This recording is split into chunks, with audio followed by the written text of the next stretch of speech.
سیدہ ورقہ رضی اللہ تعالی عنہ۔ نام ورقہ، والد کا نام عبداللہ بن حارث بن عویمر بن نوفل۔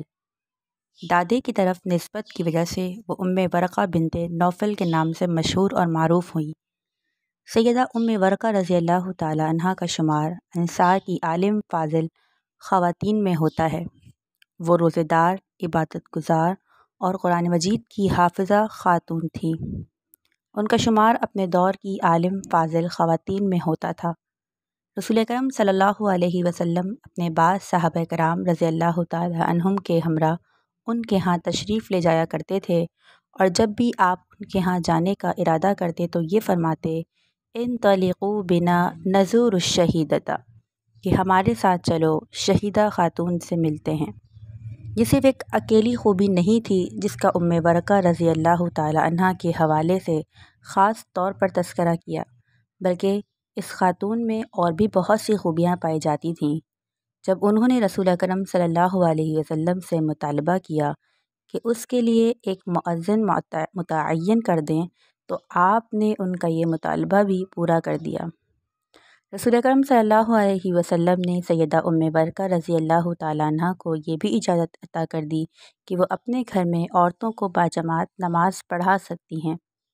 رسول اکرم صلی اللہ علیہ وسلم کی طرف سے عورتوں کا امام مقرر کیا جانا بلا شبہ سیدہ ورقہ رضی اللہ تعالی عنہ کے لیے بہت بڑا اعزاز ہے، جس میں یہ منفرد دکھائی دیتی ہیں۔ سیدہ ورقہ رضی اللہ تعالی عنہ قرآن مجید کی حافظہ تھیں۔ نبی کریم صلی اللہ علیہ وسلم سے اپنے گھر کی مسجد کے لیے مؤذن رکھنے کی اجازت طلب کی تو نبی کریم صلی اللہ علیہ وسلم نے اجازت دے دی۔ شہادت کی تمنا۔ جب قریش نے میدان بدر میں مسلمانوں کے ساتھ نبرد آزما ہونے کا پختہ ارادہ کر لیا اور اس کے لیے پوری طرح تیار ہو گئے تو رسول اکرم صلی اللہ علیہ وسلم کی طرف سے تمام مسلمانوں کو مشرکین کے خلاف جہاد کے لیے روانہ ہونے کا اعلان کر دیا گیا۔ یہ اعلان اللہ سبحانہ و تعالیٰ کے درج ذیل فرمان پر عمل کرتے ہوئے کیا گیا۔ ارشاد باری تعالیٰ ہے، یا ایھا النبی جاہد الکفار والمنافقین واغلظ علیہم ومأواہم جہنم وبئس المصیر، کہ اے نبی، کفار اور منافقین دونوں کا پوری قوت کے ساتھ مقابلہ کرو اور ان کے ساتھ سختی سے پیش آؤ، اور آخر کار ان کا ٹھکانہ جہنم ہے اور وہ بدترین جائے قرار ہے۔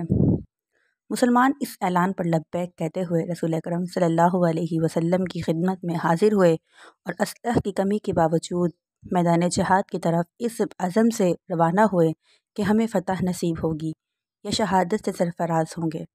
دونوں صورتوں میں ہماری کامیابی اور ہمارے لیے خیر اور بھلائی ہے۔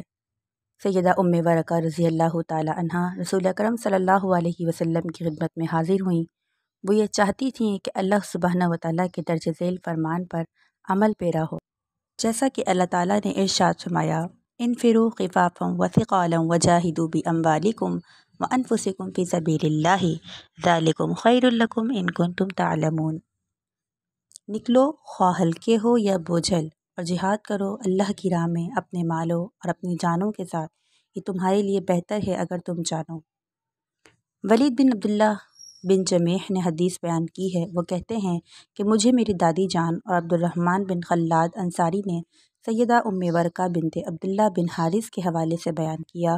وہ کہتی ہیں کہ نبی کریم صلی اللہ علیہ وسلم ہر جمعے کو میرے گھر تشریف لایا کرتے تھے۔ انہوں نے رسول اللہ صلی اللہ علیہ وسلم سے جنگ بدر کے دن پوچھا کہ کیا مجھے آپ کے ساتھ جنگ پر جانے کی اجازت ہے؟ میں بیمار داروں کی تیمارداری کروں گی، زخمیوں کا علاج اور معالجہ کروں گی، شاید اللہ تعالیٰ مجھے شہادت عطا کر دے۔ تو رسول اکرم صلی اللہ علیہ وسلم نے فرمایا، آپ اپنے گھر ہی میں رہیں، اللہ تعالیٰ تجھے شہادت عطا کرے گا۔ اس کے بعد ان کا نام شہیدہ رکھ دیا گیا۔ رسول اکرم صلی اللہ علیہ وسلم نے سیدہ ورقہ رضی اللہ تعالیٰ عنہ کو گھر میں رہنے کا حکم دیا۔ اب ان کے لیے اس پر عمل پیرا ہونے کے علاوہ کوئی چارہ کار باقی نہ تھا، کیونکہ وہ قرآن مجید کی حافظہ تھیں کہ جس کے اندر یہ حکم بھی تھا۔ ارشاد باری تعالیٰ ہے، من یطع الرسول فقد اطاع اللہ، کہ جس نے رسول کی اطاعت کی اس نے بلا شبہ اللہ کی اطاعت کی۔ ومن تولی، اور جس نے منہ موڑا، فما ارسلناک علیہم حفیظا، بہرحال ہم نے تجھے ان لوگوں میں پاسبان بنا کر تو نہیں بھیجا۔ سیدہ ورقہ رضی اللہ تعالیٰ عنہ اپنے گھر واپس آ کر اس میں بنائی گئی مسجد میں داخل ہوئیں اور اللہ تعالیٰ کی بارگاہ میں مسلمانوں کی فتح کے لیے دعائیں کرنے لگیں۔ جب نماز کا وقت ہوا اور مؤذن نے اذان دی تو خواتین باجماعت نماز ادا کرنے کے لیے سیدہ ورقہ رضی اللہ تعالیٰ عنہ کے گھر پہنچ گئیں۔ جب نماز ختم ہوئی تو سیدہ ورقہ رضی اللہ تعالیٰ عنہ نے اللہ تعالیٰ کی بارگاہ میں ہاتھ اٹھائے اور بڑے خشوع اور خضوع سے آہوازاری کرتے ہوئے دعا مانگنے لگیں اور خواتین ان کی دعا پر آمین کہنے لگیں۔ ادھر رسول اکرم صلی اللہ علیہ وسلم میدان بدر میں اپنے رب سے دعائیں مانگنے اور اللہ تعالیٰ سے اپنا وعدہ پورا کرنے کی التجا کرنے لگے۔ اللہ سبحانہ و تعالیٰ نے اپنے نبی اور صاحب تقویٰ سیدہ ورقہ رضی اللہ تعالیٰ عنہ کی دعاؤں کو شرف قبولیت عطا کیا، جو ہر وقت اپنی زبان کو ذکر الہی سے تر رکھتی تھیں، اپنے رب تعالیٰ سے کیے گئے وعدے کو پورا کرنے والی تھیں، اور وہ اپنے دین اور رسول اقدس صلی اللہ علیہ وسلم کے ساتھ بڑی مخلص تھیں۔ نیز وہ اچھے افعال اور اقوال کی دلدادہ اور تمام حالات میں ہر قسم کے شر سے نفرت کرنے والی خاتون تھیں۔ ادھر ایمان کی تلواروں نے شرک اور گمراہی کے سرداروں کے سر اڑانے شروع کر دیے اور قریش کو میدان بدر میں جھنجھوڑ کر رکھ دیا گیا۔ کافروں پر یہ دن بڑا بھاری تھا۔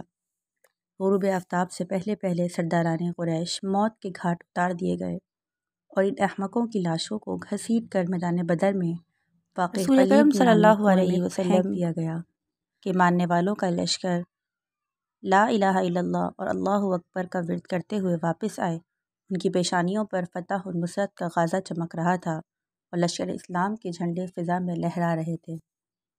جنگ بدر میں قریش کے 70 عاقبت نااندیش سرما مارے گئے اور 70 ہی گرفتار ہو گئے۔ ان کے لیے زیادہ دکھ کی بات یہ تھی کہ وہ اپنے کسی مقتول کی لاش کو میدان سے اٹھا نہ سکے تاکہ اسے اپنے ساتھ لے جا کر مکہ معظمہ میں دفن کر سکیں، اور خاص طور پر وہ اپنے قائدین اور بڑے بڑے سرداروں کی لاشوں کو میدان بدر میں چھوڑ گئے۔ رسول اکرم صلی اللہ علیہ وسلم نے حکم دیا کہ ان تمام قریش کے سرداروں کی لاشوں کو بدر کے قلیب نامی کنویں میں پھینک دو۔ سیدہ ورقہ رضی اللہ تعالیٰ عنہ مسلمانوں کی کامیابی پر بے حد خوش ہوئیں اور وہ اس بات پر اللہ سبحانہ و تعالیٰ کا شکر ادا کرنے لگی کہ اس نے مسلمانوں کو فتح دے کر اپنا وعدہ پورا کر دیا۔ سیدہ ورقہ رضی اللہ تعالیٰ عنہ نے گھر کے کام کاج نمٹانے کے لیے ایک غلام اور ایک کنیز کی خدمات حاصل کر رکھی تھیں۔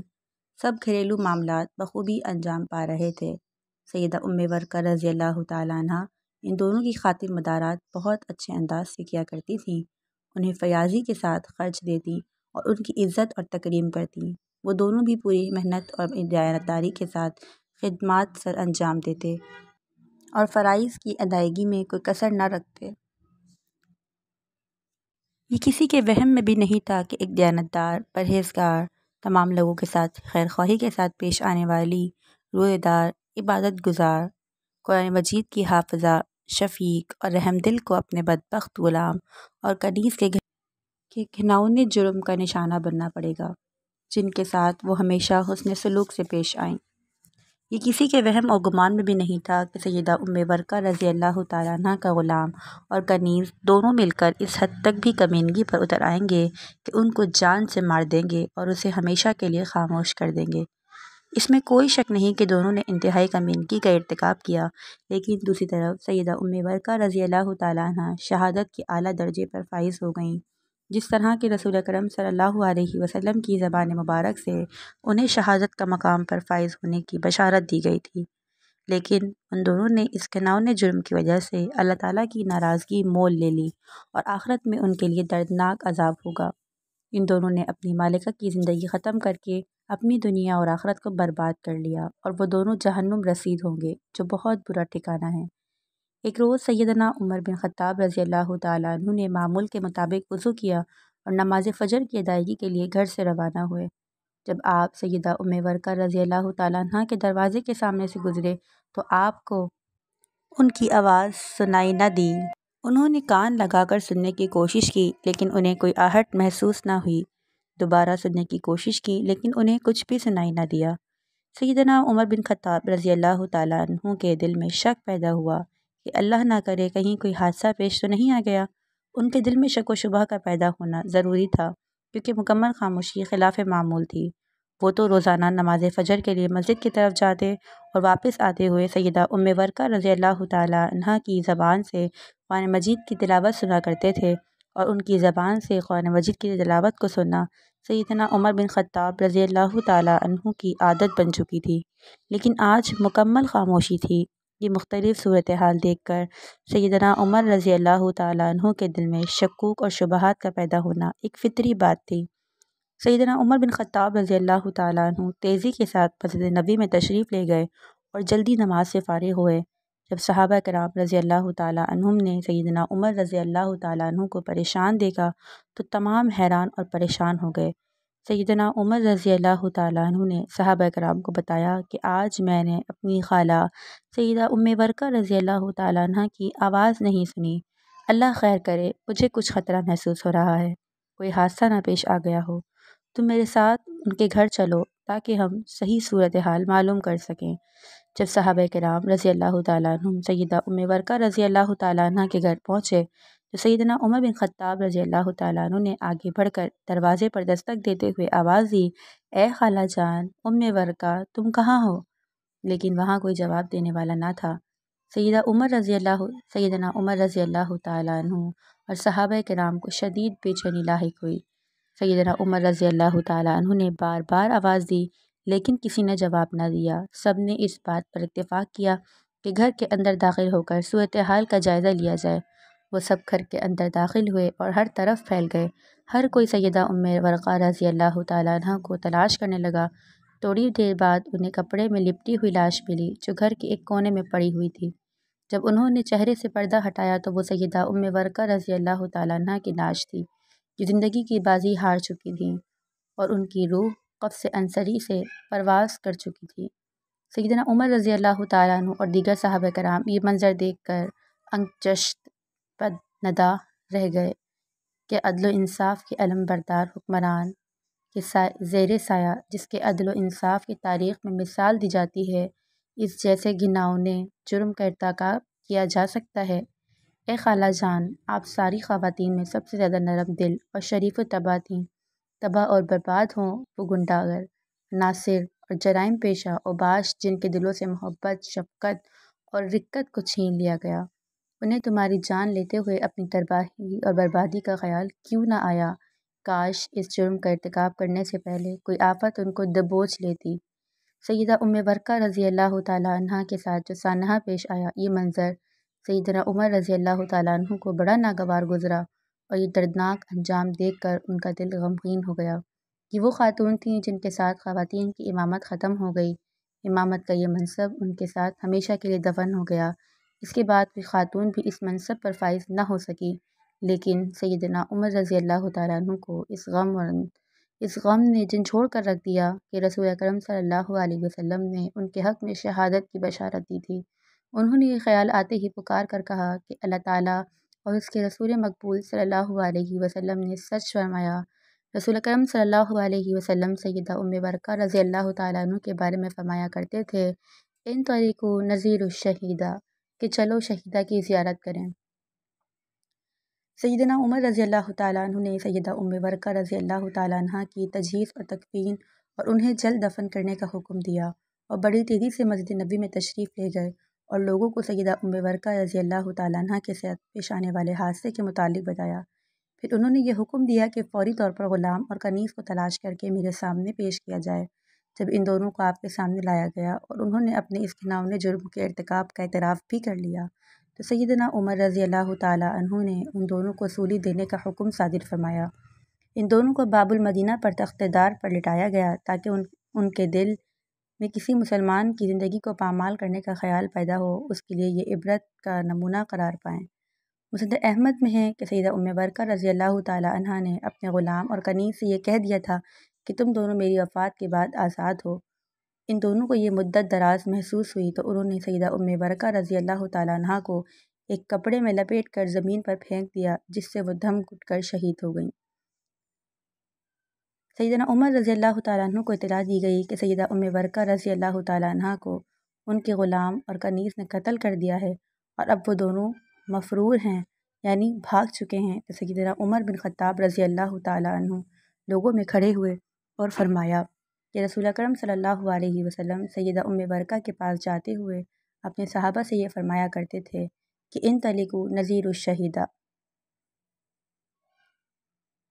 صحابہ کرام سیدہ ام برکہ رضی اللہ تعالیٰ عنہ کی وفات پر رونے اور انا للہ و انا الیہ راجعون کہنے لگے۔